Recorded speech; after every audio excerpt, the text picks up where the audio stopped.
Marc went on to an amazing career as chief speechwriter for U.S. Senator Jesse Helms on the Senate Foreign Relations Committee, then for Defense Secretary Donald Rumsfeld at the Pentagon, and finally for President George W. Bush in the White House. After leaving the White House, Marc wrote a best-selling book revealing some of the inside scoop on the War on Terror. He followed that up with the bestseller Unintimidated, which he co-authored with Wisconsin Governor and 2016 presidential hopeful Scott Walker. As a favor to me, he's worn each of the 6 colors of the ISI necktie on Fox News several times. And I'm shocked that he does any of this for me, because he told me that all of all the important political leaders that he's worked for, I was still his harshest editor. I told Marc's wife, Pam, who's with us tonight, that, you know, when I first met this guy, I didn't think he was going to amount to much. But seriously, Marc is a wonderful guy, and, you know, he's a big shot now. He's on the Kelly File with Megyn Kelly a few times a week, and he gets paid a lot of money to get up here and give these speeches like the one he's going to give tonight. So I called him up and I said, Marc, do you believe in free speech? And there was a pause, and he said, yes, of course. And I said, well, that's good. I'd like you to give one tonight in Wilmington. So without further ado, please welcome my good friend Marc Thiessen.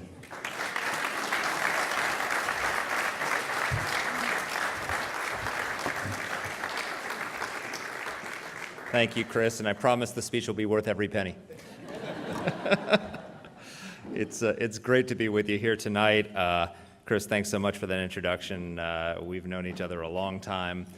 We first met when Chris was running the Collegiate Network's newspaper at GW, and I was running the Vassar Spectator, and we met at one of these conferences, and here we are, as he thankfully mentioned 25 years later, at a ISI event, so it's wonderful. I'm so pleased that he's heading ISI and so honored that he asked me to serve on the board.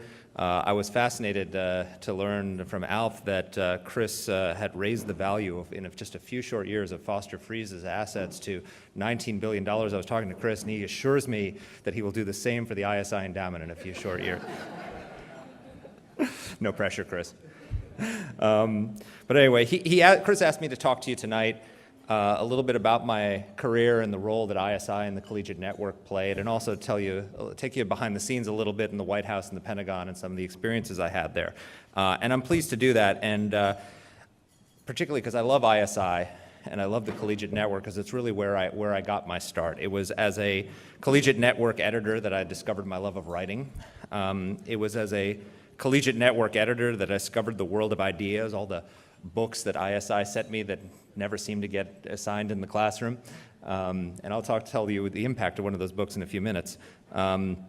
It was as a Collegiate Network editor that I first came to Washington. In 1988, I had a Collegiate Network internship in the last year of the Reagan administration, so I can claim to be a Reagan alumni just thanks to Collegiate Network, and that gave me a taste of what it was like to work in the White House and serve my country in that capacity, and I sort of thought to myself I might do it again one day if I had the chance, and I did. So that was all because of the Collegiate Network. And then it was as a Collegiate Network that I got to know the mentor who helped me get started in my writing career and in my career in politics and conservative cause, the man whose name we all recognize this weekend for the society that so many of you are members of, Bill Buckley. Back in 1987, I was a junior at Vassar College and just taken over as editor-in-chief of the Vassar Spectator. Back then, we had regional Collegiate Network conferences, and Chris and I actually met, as I said, in one of those, but we didn't have a national network conference. I thought we ought to have one. And while we're at it, I thought we ought to have a national newspaper that took all the talents of all these great editors and put them and created a national newspaper. And so at some of these regional conferences, I talked to Chris and a couple other folks and said, we ought to have this conference, and let's host it at Vassar. And so I convinced, amazingly, Vassar to give me some money. It wasn't as hard to convince the Collegiate Network, but they gave us a small sum of money. And so we were off, but my fellow editors gave me a challenge. They said, if you're going to have a national meeting of conservative college newspaper editors, you got to get Bill Buckley. And so I said, okay, problem is, I don't know Bill Buckley. And I don't know anybody who knows Bill Buckley. So I wasn't a very shy guy, so I picked up the phone and called National Review and said, so how do you get Bill Buckley to come to your college campus? And they said, just a minute. And they put me on hold and transferred me to Frances Bronson, his assistant.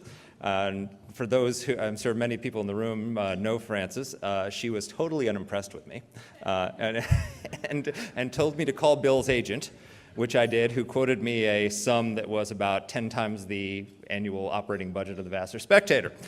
So it appeared I had reached a dead end. But I was just absolutely convinced that if I had the chance to plead my case directly to Bill Buckley would come. That this was just right up his alley. I knew he believed in what we were doing.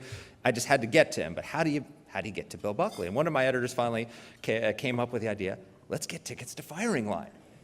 Let's just show up. So I said, okay. So, call PBS, like, how do you get tickets to Firing Line? And they said, you just, come and, sign up and like that. So I went down to the studio and signed up for 4 tickets for 4 of us editors and showed up at taping of Firing Line. And so they were taping 2 shows back to back.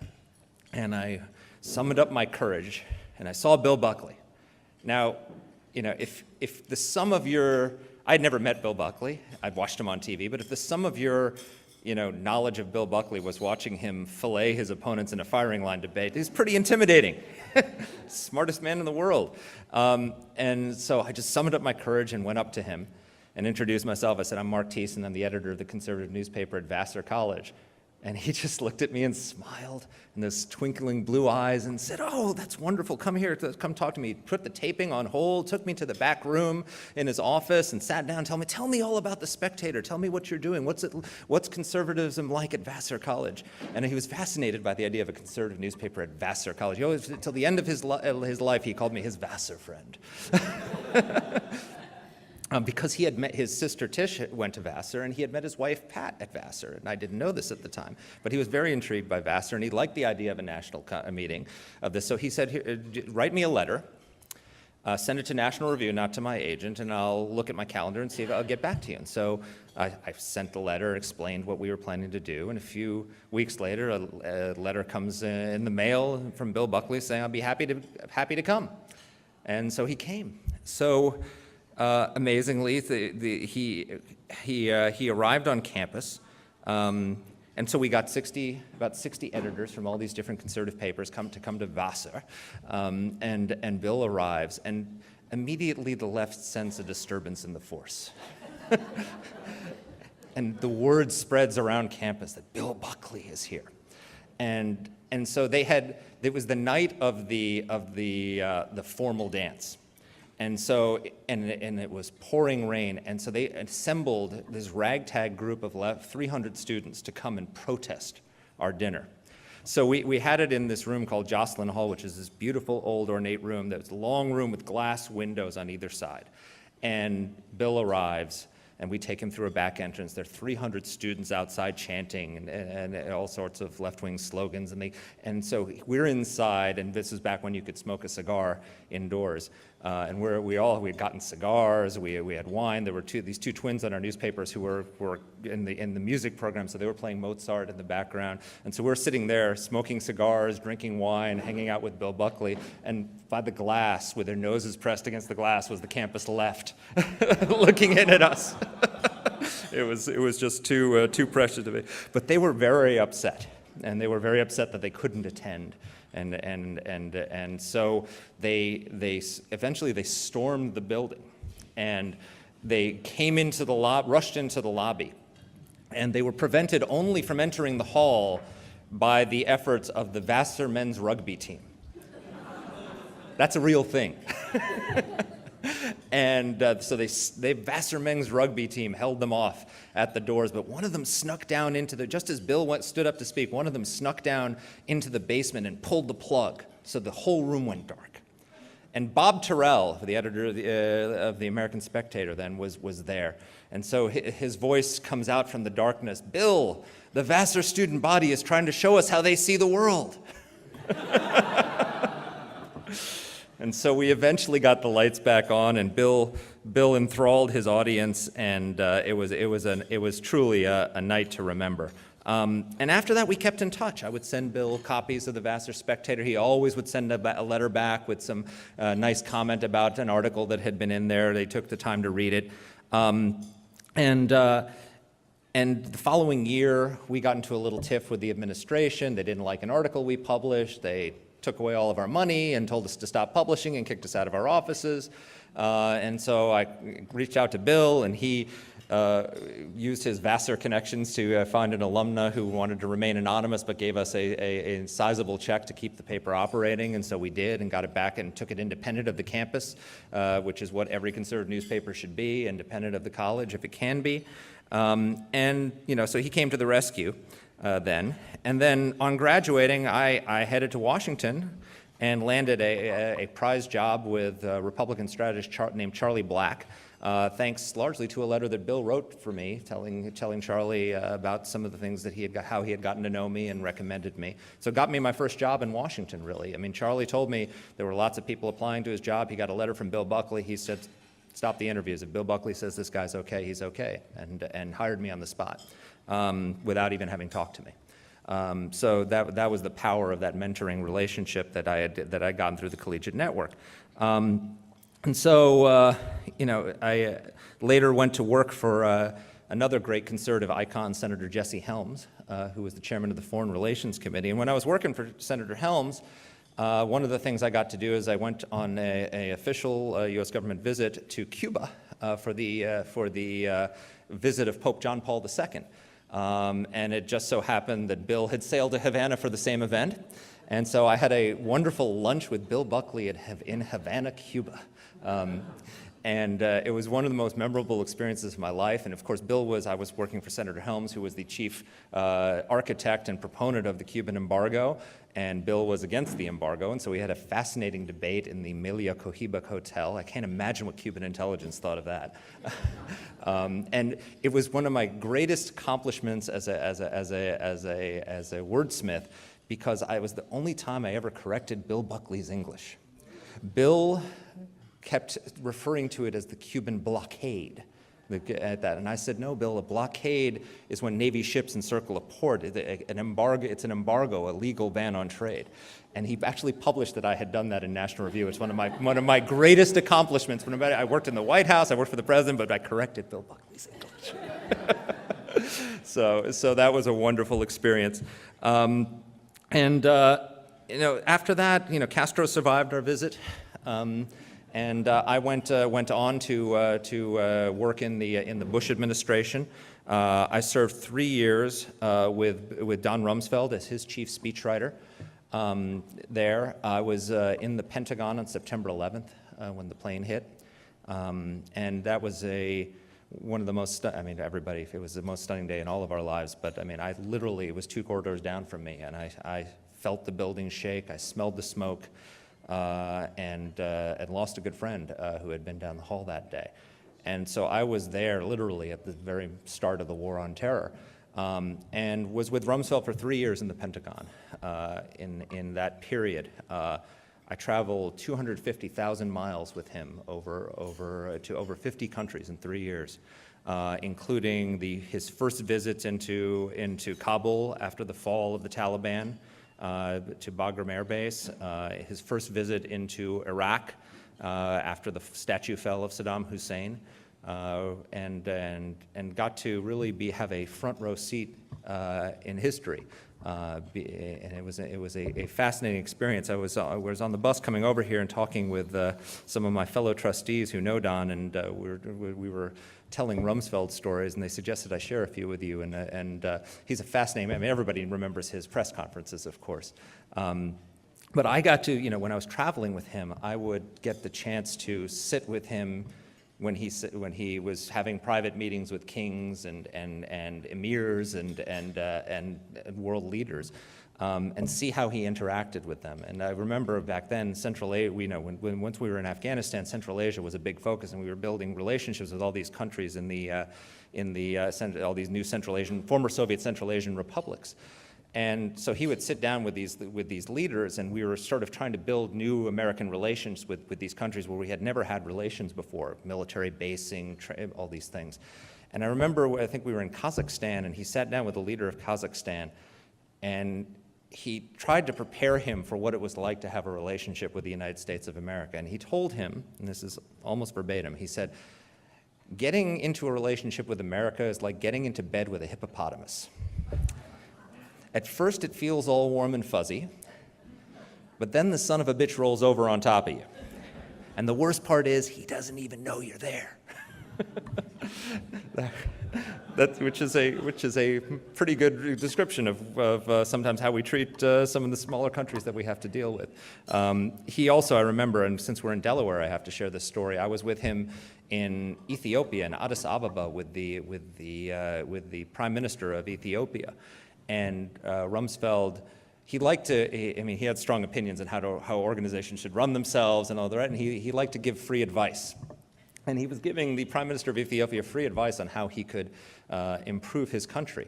And one of the things he told him was, he said, when I was a businessman, I could invest my money anywhere I wanted to, and in any country I wanted to. And he was a CEO of several major companies. And he said, and I did it based on impressions that I had. And we have a state in our country called Delaware. And Delaware decided that they wanted to be the place where all the banks in the world and all the businesses and the corporations in the world came to set up shop. And so they created their laws in a way that made them the most attractive place to invest. He said, you want to be the Delaware of Africa. So it's fascinating to see these things behind the scenes that very rarely get told in the public eye. At the Pentagon, and Chris, I don't think I've ever told you this story, but actually ISI saved my job at the Pentagon. So when I came to work for Rumsfeld, and he invited me into his office, in the Secretary of Defense's office, and he said, I'd like you to be the chief speechwriter. And I said, that's great, I'm very interested in doing it, but I want to discuss a few things with you first. And I said, the most important thing is, Mr. Secretary, is I need to have access to you. If you're going to be, a speechwriter is really unique in the sense that you have to capture your boss's voice and his thinking, and in a bureaucracy, there's a lot of people who want to tell you what the secretary should say, but the secretary knows what he wants to say, and the only way you can get that is if you're with him a lot. And so I said, I need to be there not just when you're having a speech meeting, but in meetings when you're talking about what you want to do and something that might be a speech 2 years down the line. And so he said, you have free access to almost any meeting you want. And which was great, because I was able to capture his voice and capture his ideas. And also, when people in the Pentagon bureaucracy said the secretary would never say that, I could say, well, I was just with him and he said that. So I knew what he wanted. But not everybody in the Pentagon liked that. And there was a particular person who shall remain nameless, who decided that it was wrong that I had this direct access and I should be reporting to Rumsfeld through that person, and decided to get rid of me and make my life miserable and get rid of me. And so one of the things this person did was they went out and got another speechwriter to come to the Pentagon as a senior advisor. And this person took me aside and said, I just want you to know that you're going to lose the speechwriting shop and this person's going to take over. You're going to be gone. And this person couldn't fire me because Rumsfeld, I had a good relationship with Rumsfeld, but they were trying to make my life miserable enough. And so the person they brought in to replace me was Tony Dolan, who was the former chief speechwriter to President Ronald Reagan, the man who wrote the Evil Empire speech. He was there as a senior advisor, a counselor to Rumsfeld. And so he comes into my office and introduces himself, and we start chatting. And he asked me about myself, and I tell him about it. I was an editor in the college newspaper, how I got started like that. And he said, well, what's your political philosophy? And I said, I'm a fusionist. And his eyes widened. He's like, not a common answer you get, right? And we started talking about Frank Meyer, and I talked to him, told him how about ISI had given me my first copy of In Defense of Freedom, and we figured out that we both knew Bill and all the rest of it. And within very short time, he went to Rumsfeld and said, this person's crazy, Mark is great, and the person who was brought in to replace me actually became my strongest ally in the organization, and it was all because of ISI. If ISI had not sent me a copy of In Defense of Freedom when I was a college student, and I decided then I was a fusionist, I would not have said that in that meeting, and I probably would not be here standing before you today. So, thank you, Chris, and thank you, Ken Cribb, for sending me that copy of In Defense of Freedom. So, in 2004, after 3 great years in the Pentagon, and by the way, that person left before I did at the Pentagon. But in 2004, I got a call from Mike Gerson, who was the chief speechwriter to President Bush, and said, we're going into election campaign, we're beefing up our speechwriting staff, would you like to come over to the White House? So of course, that's, anybody who's writing speeches, that's the dream. And so I agreed, went over there. I worked for President Bush writing speeches during the 2004 campaign. After he won re-election, Bill McGurn came in as the chief speaker to replace Mike as the chief speechwriter and asked me to be his deputy. And so for almost 4 years there, 3.5 years there, I was the deputy director of speechwriting. Then I succeeded Bill as the chief speechwriter. And boy, was that an amazing experience. I mean, I was the lead writer on worked on 4 State of the Union addresses and was the lead writer on 2 of them. Which was an amazing experience. In fact, one of my prized possessions I have was President Bush was always very gracious, and he would always give the writers signed copies of the State of the Union address. They come in these little booklets with a red border and everything like that. And so I have 4 of them that I worked on. First one I contributed 1 line. I was just so happy to get a line into the State of the Union address. It was exciting. And by the end, I was the lead writer. And the first one is signed to Mark, best wishes, George Bush. Second one is to Mark, good work, George Bush. Third one is great work, George Bush. And the 4th one is outstanding work, George Bush. And I always say, boy, I would have been in trouble if it went the other way around. but I got to write State of the Union addresses. I got to work on addresses to the nation from the Oval Office. It was just an incredible experience. I recall one time, one of the things I had a national security background, so one of the kinds of speeches, I would always get assigned the War on Terror speeches. And one day I got called into the Oval Office by the president, and he said, I want you to work on a particular speech having to do with the War on Terror. It had to do with, there was a big debate, I won't bore you with the details of it, I don't know if you remember, there was a debate that Al-Qaeda in Iraq was not really Al-Qaeda. And so he wanted me to delve into the intelligence and find all the links between the two, work with the intelligence community, and then get it declassified, and he was going to give a big speech showing the connection between bin Laden and al-Qaeda in Iraq. And so I went off, and I had to write this I had a classified laptop in my office that I kept in a safe. I couldn't tell anybody I was working on it because he didn't want anybody to know that he was working on it, so there's whole White House a lot of the staff didn't know it was happening except for Steve Hadley, who was the National Security Advisor. And so we write the speech, I put it through the clearance process, the intelligence community declassifies it, and so it's the day before the speech is going to be given. The president's seen it, but the senior staff hasn't seen it. And so all of a sudden it gets circulated, and the red lights start going off. All these people, the president's giving a major speech in the War on Terror. We didn't know this was happening. We have to have our input. We have to work on it. So the president says, well, we're going to have a speech meeting at the Oval Office at 10 a.m. And so normally a speech meeting in the Oval Office is the speech writers, maybe if it's a national security speech, the national security advisor, the communications. There's like 15 people there, and they all have opinions. And so all of a sudden, they're saying, this doesn't work, and this is all wrong, and this has to be restructured, and everybody's got an opinion, and they're all moving in different directions. And the president says, okay, look, this is a disaster. Everybody go figure out what you want the speechwriters to put in it, give them your input, and we'll meet here. They'll fix it, and we'll come meet here at 2:20. So I walk out, and I'm just devastated. This is a disaster, the whole speech is given the speech tomorrow, like that.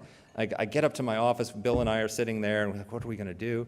And the phone rings, and it's Karen Keller, who's the president's secretary, and it says, the president wants to see you. And we're like, oh no, we're going to get beat up. So we walk in to the Oval Office, and he says, hey lads, you ready for the real speech meeting? And all of a sudden he says, here's what we're going to do. The speech is great. We're going to make these changes. We had an hour meeting, went through it, and everybody else is sending us emails saying, here's our fix, like that, and we got the president telling us, no, this is exactly what we're going to do. The chief of staff walks in, and he says, everything in the meeting, everything okay? And the president says, boy, that was a cluster, wasn't it? And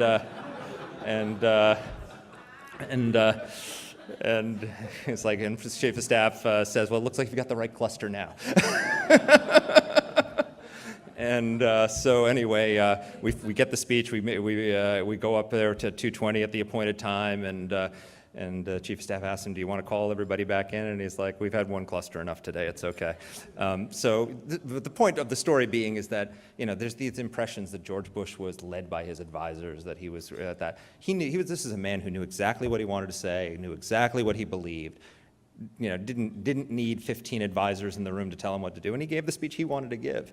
And a lot of people didn't. That sometimes rubbed people the wrong way in the White House, but so be it. My proudest experience with him was working on the speech that he gave in September 2006, revealing or acknowledging the existence of the CIA's interrogation program, the program in which Khalid Sheikh Mohammed and all these other terrorists had been waterboarded and gave us a lot of intelligence. At the time, this was even more top secret than the last speech I told you about. This was the most highly classified program in the war on terror in the government. So I was again called into the Oval Office and the president told me he was going to give this speech, wanted me to work with the intelligence community. At this point, I had to go and write it on a classified computer in a secure room in the National Security Council. So secure that it wasn't connected to the internet, and they actually used floppy drives to transfer material to print it, because literally you couldn't put enough information on one of these floppy drives to get anything out. I wish we still had this policy. We wouldn't have the Snowden problem.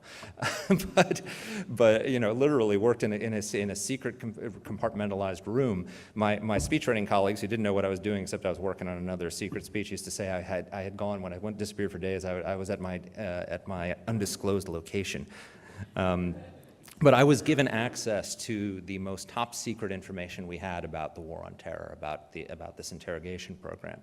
And I know that one day I was asked to go over to a conference room at the NSC, and I was going to meet with some folks. They just told me I was going to meet with some folks from the CIA who were going to brief me on this program. So I walked into the room and I sat across from these three individuals, and I was introduced to them. They were introduced to me, explained the project, and they start talking to me and telling me stories and telling me how the techniques were applied, how the program worked, how it was very different from what you were reading in the newspapers, how the intelligence that had gotten, the plots that had been broken up because of all this. And as I'm talking to them and listening to them, it slowly dawns on me that they're not talking about things that other people had done. These were the men who had run the program. I was sitting across from the man who had waterboarded Khalid Sheikh Mohammed, and he was telling me what he had done. And no one knew who this man was. No one knew this information. It was the most important story in the war on terror at that point, and no one knew anything about it. And I was sitting across from this man. And as I listened to them talk about the care they took to make sure that the detainees were hurt, about the value of the intelligence that they had produced, that had gotten from it, about the plots that were stopped, the multiple plots that were stopped because of this information, I just realized I had to tell their story. And so the president gave a speech which declassified a lot of information, but not nearly even a fraction of what I had learned.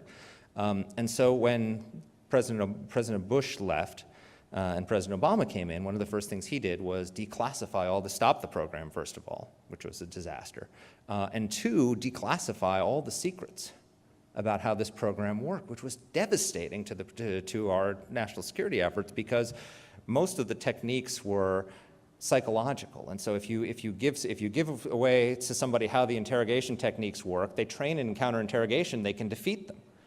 One of the techniques was sleep deprivation. And so one of the details in the memos was that there's scientific studies that show how long you can deprive somebody of sleep before they have any kind of real damage to permanent damage. And so we stopped well short of that. But some people responded differently, and could be exceptions to that. So if the person was showing signs of self-destructive behavior or hallucinations, you had to cut off sleep deprivation. So now if you're a terrorist, you read that, what do? You train your people to fake hallucinations and do destructive behavior. So you're giving them a code book on how to defeat interrogation. So it was very destructive to put this information out. But it did something else, which is it freed someone like me who knew their story, who knew the truth about this, to finally speak out about it. So I wrote a book called Courting Disaster, which told the story of how this program came about, the safeguards they took, why it wasn't torture, and why it was essential to the war on terror. And one of the reasons I did it was because I had met these men. and women, and knew them personally. They were my friends after working with them for several years in the White House. They're covert operatives. Their names and identities are secret even to this day. And they were being called torturers in the media and, at this point, by their commander-in-chief. And I thought it was shameful. And they couldn't tell their story. They couldn't speak up for themselves, so I was going to do it for them. And I did. And fortunately, I was blessed that that book became a New York Times bestseller and was the first shot back. Since then, Jose Rodriguez and some of the other people who are involved in the program have written books as well. But that gave me an opportunity to take on a controversial issue. And you know, it's interesting that the Washington Post, which is not exactly a pro-waterboarding newspaper, it was after I wrote that book, I submitted to them an op-ed defending the enhanced interrogation program. Fred Hyatt, who I knew for years, but I sent him a note saying, would you take this op-ed? It was a piece on explaining how I had caught Nancy Pelosi in the fact that she said she hadn't been briefed on it, but in my book I revealed that she had been briefed by Jose Rodriguez and what he had told her. And so he wrote me back saying, we'd love to publish it, and would you like to write a weekly column? So, you know, I mean, Washington Post, a liberal paper, but they not only hired me as right-wing as I am, but they hired me because of a column I wrote defending enhanced interrogation. So that's a heck of a statement. So I got to work at the Post. I became a weekly columnist at the American Enterprise Institute. Scott Walker asked me to help write a book telling his story, which recently came out. I've had just amazing experiences in the last few years. From the Pentagon to traveling to war zones, to working with the President of the United States in the Oval Office and on Air Force One, to you know, writing books and columns for the Washington Post. And I guess my point to you tonight is simply, it all began at the Collegiate Network. It all began because of this organization. And you know, as I looked at these young students here who are coming up to get their awards, you know, I saw myself 25 years ago. I was you. I was a young student attending ISI conferences and thinking about the future, and I had no idea the adventures that I had before me, the opportunities I would have to serve my country, to affect the concerted calls, and all of that is ahead of you. You're going to have the same kinds of experiences, different than mine, but you'll chart your course, and 25 years from now, you're going to look back and say to this night and to your experiences you had and say, it all started here. It all started because of ISI, the Collegiate Network, the Delaware Leadership Program. And to all of you who are supporting ISI, you're making that possible. The people 25 years ago who were sitting in your seats at a dinner like this, that provided the money that allowed me to publish the Vassar Spectator and to organize that conservative meeting that introduced me to Bill Buckley, that set up a mentoring relationship, that set me off on my career and allowed me to do all those things. You know, there were people like you who were sitting around a room 25 years ago, and 25 years from now, there's going to be one of these kids is going to be up here at a podium at an ISI conference saying, it was those people, it was all of you who made that possible for them. So I personally thank you for what you're doing for ISI. I thank you for what you're doing for these kids, and thank you for your support.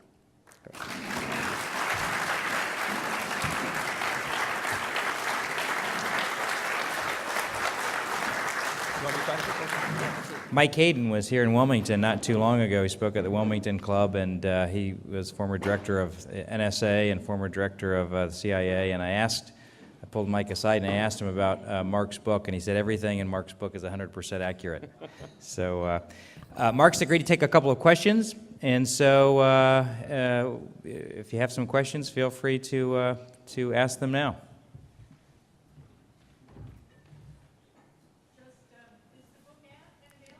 Oh yes, absolutely. It's available. It's called Courting Disaster, so you can find it on Amazon. Probably no longer at your favorite bookstore, but certainly online. Yes. Well, I just finished one. So usually when it's sort of like asking a lady who just had a child, when is the next one coming? It's a big process to write a book. I have a few ideas, but I haven't decided yet. I don't have a new book coming out yet. But since the book came out, the Walker book came out, I've just started to do, Megyn Kelly just got this great primetime show, The Kelly File, and I don't know if you guys watch her, but she's fantastic, isn't she? And so I had done her daytime show once a week for years. She was on at 1 p.m. And so when she did the primetime show, she asked me to come along and do it, and she's got me doing it like 3 nights a week now. Which is, I'm not one, I tend to prepare whenever I'm going to go on for several hours. So it's actually become a real, not a full-time job, but certainly a very heavy part-time job. So I'm still new and doing television and primetime, and it's, I always worry about, saying something dumb. So I always spend a lot of time preparing myself, marshaling my facts, trying to have interesting things to say. So I'm spending most of my time trying to not make mistakes on national television in front of 4 million people. Thank you. Thank you. Yes. The Secretary Rumsfeld nominated my brother to be the Assistant Secretary of Defense for Health Affairs. Oh, good. Work cells, and he's since passed. But one of the things that was remarkable under Rumsfeld was the incredibly low rate of suicide and spousal abuse and some of the other violent things that were historically problematic in the military. And my understanding was that Rumsfeld had a policy of no alcohol whatsoever in the Islamic states that seemed to contribute to those low rates of epidemiological problems that my understanding now has changed rather dramatically. And my brother actually served as head of MHS under Gates because Rumsfeld, who had brought him in, left and Gates came in. But do you have any knowledge of that policy around alcohol in the military and what the effects were? I really don't. I mean, I traveled with him a great deal in the Middle East, and he did a lot of town halls with the troops, and I never heard it raised by any of the troops in discussion, or in these town halls or privately that I know of. So I don't know the answer to your question, I guess, but certainly never saw any alcohol when we were in those countries, that's for sure. That certainly has changed now, and the numbers bear out much higher rate of suicide and PTSD and Yeah. spousal abuse now. That may well be, and I don't know if there's a connection there. I know that our troops have been fighting this war for a long time. This is the longest war we've ever fought in our history. And the biggest, I'm not going to say that this is a contributor to suicide, but in terms of morale, one of the biggest, I remember when I was working with President Bush, and there were a lot of people who, I remember during one of his greatest moments was when he launched the surge in Iraq. Everyone was saying the war is lost, you got to pull out, and he went the opposite way. He came up with a new strategy and sent more troops to do it, and everyone was telling him it was political suicide, but he was confident in the strategy. And what happened, I remember very clearly that there was a lot of pressure to withdraw the troops and withdraw them before they had accomplished their mission. And Rumsfeld wouldn't do it. And when people would come to him, and I remember once we were in the Oval Office, and one of the communications people had inserted into a speech, "I don't know anybody who doesn't want to see our troops come home." And President sort of blew up, and he said, "I know somebody who doesn't want to bring our troops home. Me, do I count as somebody I know?" And it wasn't that he didn't want them to come home. He didn't want them to come home before they had won. And he did not want to, he said that, "I don't want to send a message." When there's a guy patrolling in the streets of Fallujah, he doesn't want his commander-in-chief to be talking about withdrawal. He wants his commander-in-chief to be talking about victory. And he was always conscious of the words that he said and how they would affect the troops on the ground. And we don't have that today.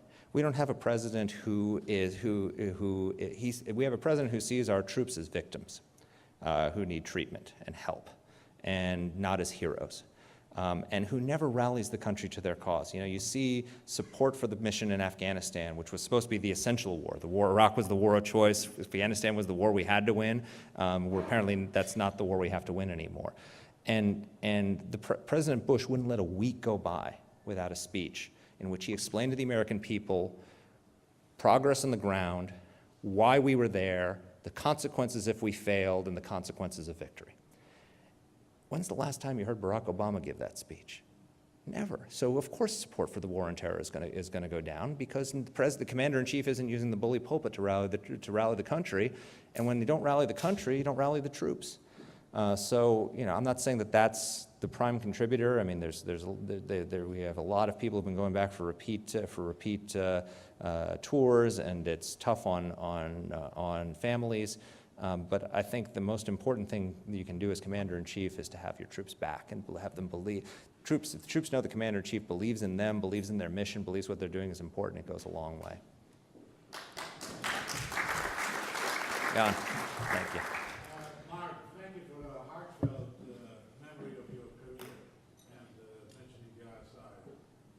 You are very good at making Kelly, but I must say, very good, more impressive without her. Thank you. No one's tuning in for me, I'll tell you that. What advice would you give these young Turks as they enter the less than friendly world around them? Read Frank Myers in Defense of Freedom. Study fusionism.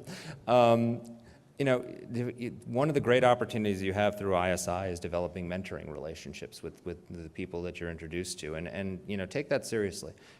Realize that the people who are supporting you now can be friends for life, and will help you through your careers, because they're supporting you now because they want you to succeed. Go out, and my number one advice is I never set out. I knew that my basic goals in life were to use my talents to support ideas I believed in. And that was the sum of my objectives in life. I'd never set out and said, I'm going to be chief speechwriter to the president, or I'm going to be a Washington Post columnist, or be on Fox News. I just said, I'm going to go and serve the cause and use my talents and learn and grow. And as long as I was doing that, I'm going to stick around wherever I am. So, one of the things that a lot of young people do today is they tend to be very anxious. We're in a short-term world, and so people go out and they work for 6 months here, 7 months there. You can't develop mentoring relationships in 5 to 6 months, first of all. 2, you can't learn very much. So find a place, someplace where you're working for something you believe in, for somebody you believe in, whether it's a politician or a writer or whoever it is, or in business, somebody who's teaching you and where you're learning. And as long as you're learning, still learning, as long as you're still growing, and as long as you're still serving, stick around. My first job in Washington for Charlie Black, I spent 5 years there. My second job in a think tank called Empower America, I spent almost 2 years there. Then I did a campaign, which was a 6-month job, and then I started to work for Senator Helms. I spent 6 years with Senator Helms in the Foreign Relations Committee, 3 years in the Pentagon, 5 years in the White House. You need, and through that, you develop, at every stop, I've grown, I developed relationships that I still have to this very day. So my advice is find the right person to work for and stick around, and the opportunities will present themselves. And then just be open to the hand of divine providence in terms of where you end up with your career. And eventually the opportunities will come to you. If you do a good job, you stick around, you work hard, and you prove yourself, you move up within your organization, and then eventually somebody will come and say, hey, you should come do this. And you'll find incredible experiences that way. Great. Thanks, Mark. All right, thank you.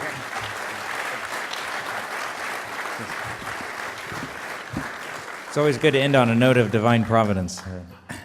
So thank you very much, Mark, and thank you everyone for being here tonight and all of your support of ISI and these young people you've met, and hopefully a lot of you will see tomorrow at the ISI tent at Point to Point. I think the buses are going to be leaving out here and ready anytime for those that took the bus in about 5 minutes. So if you have any other questions for Mark, I'm sure he'll be here for another 5 minutes before he boards the bus. So thank you all very much.